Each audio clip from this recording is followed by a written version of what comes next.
नवरा रोजगारासाठी घराबाहेर पडताच बायको तासनतास मोबाईल घेऊन बसायची. एके दिवशी तिची भेट सोशल मीडियावर एका 21 वर्षीय तरुणासोबत झाली आणि मग त्यानंतर जे घडलं ते सोशल मीडियावर व्हायरल होत आहे. चला तर जाणून घेऊयात संपूर्ण प्रकरण. छत्तीसगडमधील बलोदा बाजार जिल्ह्यात पालारी पोलीस स्टेशनच्या अंतर्गत वसलेलं वडगन गाव. इथेच राहत होते 45 वर्षीय अमृत गिरी आणि त्यांची पत्नी 40 वर्षीय चंद्रिका गिरी. ते दोघेही त्यांचा संसार सांभाळत होते. अमृत गिरी हा अतिशय साधा, प्रामाणिक आणि कष्टाळू माणूस होता. त्याचे जग म्हणजे त्याची फळांची गाडी आणि त्याचं कुटुंब. रोज सकाळी लवकर उठणे, फळांची खरेदी करणे आणि आपला स्टॉल लावून उन्हातान्हात उभे राहून विकणे, यातच त्याचा दिवस जात असे. त्याच्या मेहनतीने घराचा खर्च भागत होता. आयशो आराम वगैरे या गोष्टी त्यांच्या आयुष्यात नव्हत्या, पण सुख नक्कीच होते. ते समाधानाने आणि कुटुंबाच्या अस्तित्वात होते. त्याला व्यसन किंवा इतर कोणत्याही वाईट सवयी नव्हत्या. त्याचा विश्वास होता की कष्ट केल्याशिवाय जीवनात काही मिळत नाही. या दोघांना 2 मुली आणि 1 मुलगा अशी 3 मुलं होती. मुले मोठी होत होती, शाळेत जात होती. घरात नेहमी गडबड आणि मुलांचा आवाज असायचा. परंतु त्याच घरात चंद्रिका गिरीच्या मनात मात्र एक वेगळेच एकाकीपण घर करत होते. 40च्या वयात तिचे दैनंदिन जीवनात फारसे आव्हान उरले नव्हते. मुले मोठी झाल्यामुळे घरातील कामात तिचा बराच वेळ वाचायचा. अमृतगिरी सकाळी 8 वाजता फळांच्या गाडीजवळ जायचा आणि रात्री थेट 10 वाजता परतायचा. दिवसाचे हे 12-14 तास चंद्रिकासाठी मोकळे असायचे. जेव्हा जीवन कष्टमय नसते तेव्हा मन नवीन गोष्टी शोधू लागते. चंद्रिकाला मोबाईलची, सोशल मीडियाची सवय लागली. तिचा बराच वेळ इंस्टाग्राम आणि फेसबुकवर जाऊ लागला. तिथे तिला न पाहिलेले आधुनिक जग खुणावत होते. तिच्या आयुष्यात नसलेल्या रोमांच, ऐश्वर्य आणि लक्ष या गोष्टींची ती नकळतपणे सोशल मीडियावर भरपाई करत होती. 2021 मध्ये चंद्रिका जेव्हा 36 वर्षांची होती तेव्हा एक दिवस तिच्या इंस्टाग्राम प्रोफाईलवर एक मेसेज आला, एका अनोळखी तरुणाकडून. टुन्नू कुमार शर्मा. टुन्नू कुमार 21 वर्षांचा, बिहारच्या मुझफ्फरपूरचा रहिवासी, जो चेन्नईमध्ये एका चांगल्या कंपनीत कामाला होता आणि महिन्याला 60 ते 70 हजार पगार कमवत होता. त्यांनी चंद्रिकाची प्रोफाईल पाहिली आणि तिला मेसेज केला. चंद्रिकाने सुरुवातीला प्रतिसाद दिला. आपण कोण? या प्रश्नावर टुन्नू कुमारचे उत्तर होते, तुमची प्रोफाईल पाहिली, तुम्ही खूप आवडलात. मला तुमच्यासारखी स्त्री अजूनपर्यंत बघायला मिळाली नाही. इथेच पहिल्या फाशीची सुरुवात झाली. चंद्रिकाने त्याला तिच्या वैवाहिक स्थितीबद्दल सांगितले. माझे लग्न होऊन 10 वर्ष झाली आहेत. मला मुलं आणि पती आहेत. पण टुन्नू कुमारने त्या गोष्टींना काही महत्त्व दिले नाही. मला बाकीचं काही माहीत नाही. मला फक्त तुम्ही हवे आहात असं तो म्हणाला. या बोलण्यातून दोघांमध्ये ओळख वाढत गेली. टुन्नू कुमारने तिच्याकडून तिच्या कुटुंबाचे, तिच्या पतीचे सर्व तपशील विचारून घेतले. चंद्रिकाने त्याला सर्व माहिती दिली. अगदी कुटुंबाचे फोटोही शेअर केले. एकीकडे अमृतगिरी फळे विकून कष्ट करत होते, तर दुसरीकडे त्यांची पत्नी चंद्रिका एका अनोळखी तरुणासोबत भावनात्मक संबंध जोडत होती. ओळखीचे रूपांतर लवकरच प्रेमात झाले. इंस्टाग्रामवरून व्हॉट्सअप ॲपवर चॅटिंग सुरू झाले. मग ऑडिओ कॉल्स आणि लवकरच व्हिडिओ कॉल्स. चंद्रिकाने टुन्नू कुमारला लाईव्ह बघितले आणि त्यांच्यात प्रेमाच्या गोष्टी सुरू झाल्या. टुन्नू कुमारचा चांगला पगार, त्याची बोलण्याची पद्धत आणि त्याने चंद्रिकाला दिलेले अटेन्शन या सर्व गोष्टींनी चंद्रिकाला त्याच्याकडे खेचले. तिने विचार केला, माझा पती तर फक्त घर खर्च चालवतो, पण हा तरुण इतके कमावतो. माझ्या आयुष्यात कधीच इतका आयुष्य आराम नव्हता जो हा मला देऊ शकतो. तिला वाटू लागले, देवाने त्याला माझ्यासाठी पाठवले आहे. ती टुन्नू कुमारच्या प्रेमात पूर्णपणे वेडी झाली. आता टुन्नू कुमारला चंद्रिकाला भेटण्याची ओढ लागली. त्यांच्यातील बोलणे आता फक्त भेटी आणि पुढे काय करायचं याभोवती फिरू लागले. चंद्रिकाने त्याला सांगितले, रात्री भेटणे शक्य नाही, कारण पती रात्री 10 वाजता घरी येतो आणि सकाळी 8 पर्यंत घरात असतो. यावर टुन्नू कुमारने उपाय शोधला. दिवसा भेटायचे. तो पैशांचा विचार न करता चेन्नईवरून थेट रायपूरची फ्लाईट पकडून यायचा. चंद्रिका मुलांना बाजारात किंवा नातेवाईकांना भेटायला जाण्याचे कारण सांगायची आणि ती देखील रायपूरला पोहोचायची.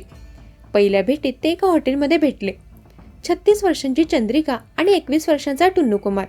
त्यांच्या भेटीत प्रेम, बोलणे आणि त्यानंतर जे काही झाले त्याने त्यांच्या संबंधांना एक नवीन वळण दिले. चंद्रिका या अनैतिक संबंधात खूप खुश होती, कारण तिला नव्याने तरुण झाल्यासारखे वाटत होते. इकडे अमृतगिरी आपल्या कामात मग्न होता. त्याला वाटत होते की त्याची पत्नी फक्त मार्केटमध्ये जात आहे. त्याला तिच्यावर पूर्ण विश्वास होता. पण टुन्नू कुमारने मात्र आता चंद्रिकावर पैसा उधळायला सुरुवात केली होती. जेव्हा त्याला वाटायचे तेव्हा तो फ्लाईट पकडून यायचा आणि रायपूरमध्ये चंद्रिकाला भेटायचा. तो तिला वेगवेगळ्या ठिकाणी फिरायला घेऊन जायचा. चंद्रिकाच्या मनात तुलना सुरू झाली. माझ्या पतीने इतक्या वर्षात मला कुठे नेले नाही, पण हा तरुण माझ्यासाठी सर्व काही करतोय. ती पूर्णपणे टुन्नू कुमारच्या प्रेमाच्या जाळ्यात अडकली होती आणि आपल्या पतीसोबत विश्वासघात करत होती. अमृतगिरी निष्पापपणे कष्ट करत होता, तर त्याची पत्नी दुसऱ्या तरुणासोबत रंगरेलीत मग्न होती. हे अनैतिक संबंध 1-2 महिने नव्हे तर तब्बल 4 वर्षांपर्यंत सुरू राहिले. 2021 पासून ते 2025 पर्यंत. या काळात अमृतगिरीला संशय येऊ लागला. जेव्हा तो चंद्रिकाला कॉल करायचा तेव्हा मुलं नेहमी सांगायची, आई मार्केटमध्ये गेली आहे. वारंवार असं ऐकून तो अस्वस्थ झाला. एका दिवशी अमृतगिरीने आपल्या पत्नीचा पाठलाग करण्याचा निर्णय घेतला. त्याने फळांच्या स्टॉलवर मुलाला बसवले आणि तो चंद्रिकाच्या मागावर गेला. त्यानंतर त्याने जे पाहिले त्याने त्याचे संपूर्ण आयुष्य हादरून गेले. त्याची पत्नी, जी आता 40 वर्षांची झाली होती, एका 25 वर्षाच्या तरुणासोबत एकांतात भेटत होती, बोलत होती, हसत होती आणि विविध ठिकाणी फिरत होती. अमृतगिरी पूर्णपणे तुटला. जशी चंद्रिका घरी आली तसं अमृतगिरीने संतापून तिच्यावर हात उचलला. त्याने तिला खूप मारहाण केली, पण चंद्रिका थांबली नाही. ती आपल्या कृतीबद्दल अजिबात पश्चाताप दाखवत नव्हती. जेव्हा टुन्नू कुमार तिला भेटायला बोलवेल तेव्हा ती कोणत्याही परिस्थितीत जायचीच. ती पतीला घाबरत नव्हती. अमृतगिरीने तिला समजावून सांगितले, ओरडला, मारले, पण काही उपयोग झाला नाही. तो एक इमानदार, गरीब आणि साधा माणूस होता. त्याला हे सर्व सहन होत नव्हतं. तो इतका त्रासून गेला की त्याने दारूचे सेवन सुरू केले. ज्या व्यक्तीने आयुष्यात कधी दारूला तोंड लावले नव्हते, तो आता व्यसनी झाला. दारू प्यायल्यावर त्याला पत्नीचे ते कृत्य आठवायचे आणि तो घरी येऊन तिला अधिक मारहाण करायचा. पण चंद्रिका अजूनही टुन्नू कुमारला सोडायला तयार नव्हती. एका चांगल्या, इमानदार व्यक्तीचं आयुष्य त्या स्त्रीने उद्ध्वस्त करून टाकले होते. पण तिच्या मनात टुन्नू कुमारबद्दलचे आकर्षण इतके वाढले होते की तिला तिच्या मुलाचे किंवा पतीचे दुःख दिसत नव्हते. 2025 उजाडले. चंद्रिका आता 40 वर्षांची झाली होती, तर टुन्नू कुमार 25 वर्षांचा. एके दिवशी चंद्रिकाला सोशल मीडियावर कळले की टुन्नू कुमारचे लग्न जमले आहे. तिने लगेच त्याला फोन केला. ती म्हणाली, मी तुझ्या प्रेमात वेडी झाली आहे. मी तुझ्याशिवाय राहू शकत नाही. तू लग्न करू नकोस. टुन्नू कुमार म्हणाला, तुझे तर आधीच लग्न झाले आहे. आपण लग्न कसे करू शकतो? यावर चंद्रिकाने अत्यंत थंडपणे उत्तर दिलं, या पतीला तर मी त्रस्त झाले आहे. हा नसला तर बरा. हा मला मारहाण करतो. अर्थात तो तिला मारहाण का करतो हे तिला आठवत नव्हते. या बोलण्यातून दोघांनी मिळून अमृतगिरीला कायमच्या बाजूला करण्याचा निर्णय घेतला. चंद्रिकाने स्वतःच टुन्नू कुमारला योजना सांगितली. 24 ऑक्टोबर 2025 रोजी त्यांच्या वडगण गावात नाटकाचा कार्यक्रम होता. त्या दिवशी गावात खूप गजबज असेल आणि अमृतगिरी कार्यक्रम बघायला जातील. ती त्याला घरी बोलावेल आणि मग त्यानुसार 24 ऑक्टोबर 2025 रोजी अमृतगिरीने चंद्रिकाला जेवण तयार ठेवण्यास सांगितले आणि तो नाट्य कार्यक्रम बघण्यासाठी गेला. इकडे चंद्रिकाने टुन्नू कुमारला गुपचूप घरी बोलावले आणि त्याला घरात लपवून ठेवले. रात्री 11च्या सुमारास अमृतगिरी घरी परतला. त्याने जेवण केलं. त्याला काहीच संशय आला नाही आणि तो अंथरुणावर झोपला. हा तो क्षण होता जेव्हा सर्व काही संपणार होते. टुन्नू कुमार लपलेल्या ठिकाणातून बाहेर आला. त्याने कुऱ्हाड पाहिली. अमृतगिरी गाढ झोपलेला होता. टुन्नू कुमारच्या मनात एक विचार आला, याची हत्या करून काय उपयोग? आपल्याला दुसरी पत्नी मिळेल. आपण या भानगडीत का पडावे? त्याने माघार घेण्याचा विचार केला. पण तो जसा मागे फिरत होता तितक्यात अमृतगिरीला जाग आली. टुन्नू कुमारला पाहताच अमृतगिरीच्या चेहऱ्यावर भीती आणि संशयाचे भाव उमटले. आता टुन्नू कुमारला कळून चुकले की जर याची हत्या केली नाही तर त्याचा सर्व भांडाफोड होईल आणि त्याला तुरुंगात जावे लागेल. आणि त्या क्षणी टुन्नू कुमार शर्माने कुऱ्हाड उचलली आणि झोपेतून अर्धवट जागे झालेल्या अमृतगिरीच्या गळ्यावरती निर्दयीपणे प्रहार केले. अमृतगिरीने जागीच प्राण सोडले. सर्वात धक्कादायक गोष्ट म्हणजे ज्यावेळी टुन्नू कुमार हे कृत्य करत होता त्यावेळी त्याची प्रेयसी आणि अमृतगिरीची पत्नी चंद्रिका गिरी त्यांच्यासोबत उभी होती. त्यानंतर त्यांनी मृतदेह चादरीने झाकला आणि चंद्रिकाने विचार केला, सकाळ झाल्यावर मी रडण्याचे नाटक करेल. दुसरा दिवस उजाडला. चंद्रिका जागी झाली आणि तिने पाहिले की तिचा पती उठला नाही. तिने अंगावरील चादर बाजूला केली आणि मग तिने मोठे नाट्य सुरू केले. तिने आरडाओरड करून रडायला सुरुवात केली. शेजारी पाजारी गावकरी जमले. पोलिसांना खबर मिळाली आणि ते घटनास्थळी आले. त्यांनी मृतदेहाची तपासणी केली. गळ्यावर प्रहार दिसले. ही आत्महत्या नसून हत्या आहे हे पोलिसांना लगेच कळले. पोस्टमॉर्टम झाले. पोलिसांनी चंद्रिकाची चौकशी सुरू केली. चंद्रिकाने रडत रडत सांगितले, काल रात्री माझे पती नाटकाला गेले होते. त्यांनी परत आल्यावर जेवण केले आणि झोपले. मी सकाळी पाहिले तर ते मृतावस्थेत होते. गावकऱ्यांना तिची कीव आली. गरीब माणसाचा जीव गेला म्हणून सर्व हळहळत होते. पोलिसांना कुठेही कोणताही पुरावा मिळत नव्हता. अमृतगिरीचा असा कोणता दुश्मन असू शकतो ज्याने त्याला इतके निर्दयीपणे मारले. पोलिसांनी तपास अमृतगिरीच्या घरातूनच सुरू केला. त्यांना चंद्रिका गिरीच्या वर्तनात काहीतरी अस्वाभाविक वाटले आणि त्यांनी तिची कसून चौकशी सुरू केली. इथेच कायद्याचे हात पोचले. पोलिसांनी चंद्रिका गिरीचा मोबाईल ताब्यात घेतला आणि कॉल डेटा रेकॉर्ड्स तपासले. त्यात त्यांना एक नाव पुन्हा पुन्हा दिसले, टुन्नू कुमार शर्मा.